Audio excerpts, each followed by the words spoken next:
How much can you use that as a selling point to these kids to say, especially recruiting a position that you have a need for, to say you will have a chance to step in and play right away? Well, it's the most important comment you can make to a young man, I think, in recruiting. That's what they all want to hear. What you have to be careful to say, and what we say is, you will be able to compete for playing time.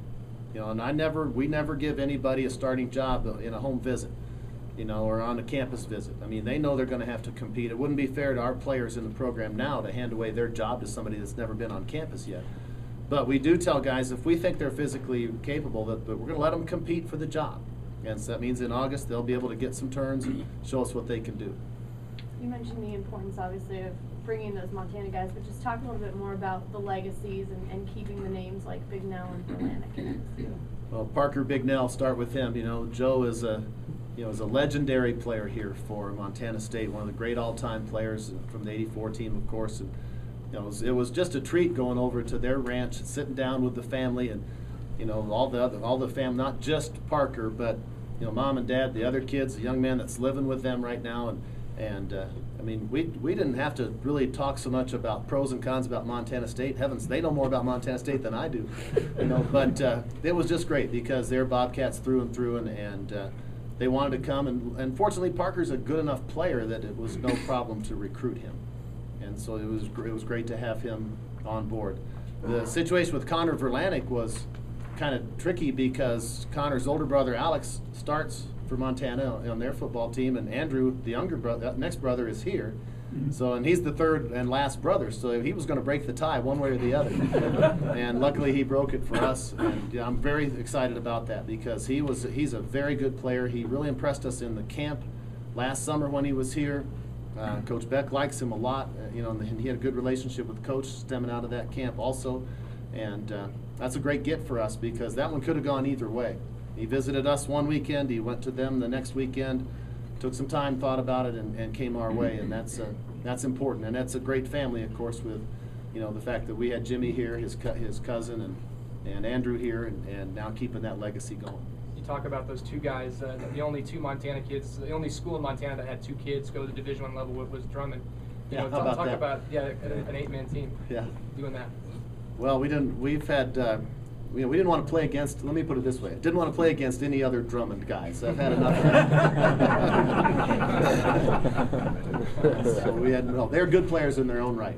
Yeah, very good. And it wasn't a gift. It wasn't a favor. I mean, we go out and we sign guys that can play, and we think both Parker and Connor can play.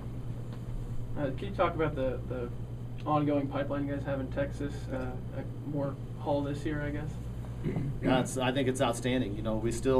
We expanded our recruiting in Texas with Bo Beck going down to Houston this year, and Justin continued to do the rest of Metroplex down to San Antonio, out in East Texas, and so forth. And between the two of them, they did a great job of covering a huge territory with lots of prospects and finding some guys that were willing to come up here and play.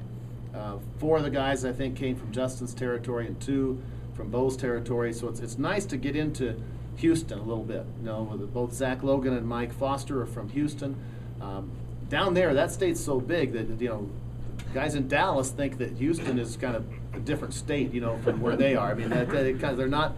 We say, hey, you're both from Texas, but they don't feel that way. It's Houston and it's Dallas, and so getting guys from Houston is a big deal. We only had C.J. Palmer.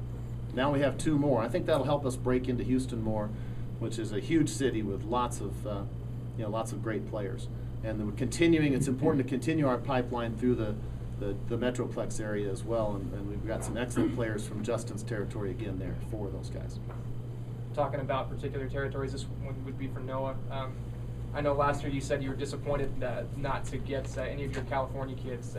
How excited are you now to see some of those kids sign up this year? No, it's very exciting. I think it's good for the long term of the program also, because with the proximity and who else in our conference is recruiting that, we have to continue to recruit there. And obviously if you have more guys from that area or friends or cousins or something like that, it makes it a lot easier the next year to go in and get more players and kind of build on relationships. So looking forward to getting those guys up here. A lot of those guys are defensive backs. That make you pretty happy? It does. It does. DBs, whatever.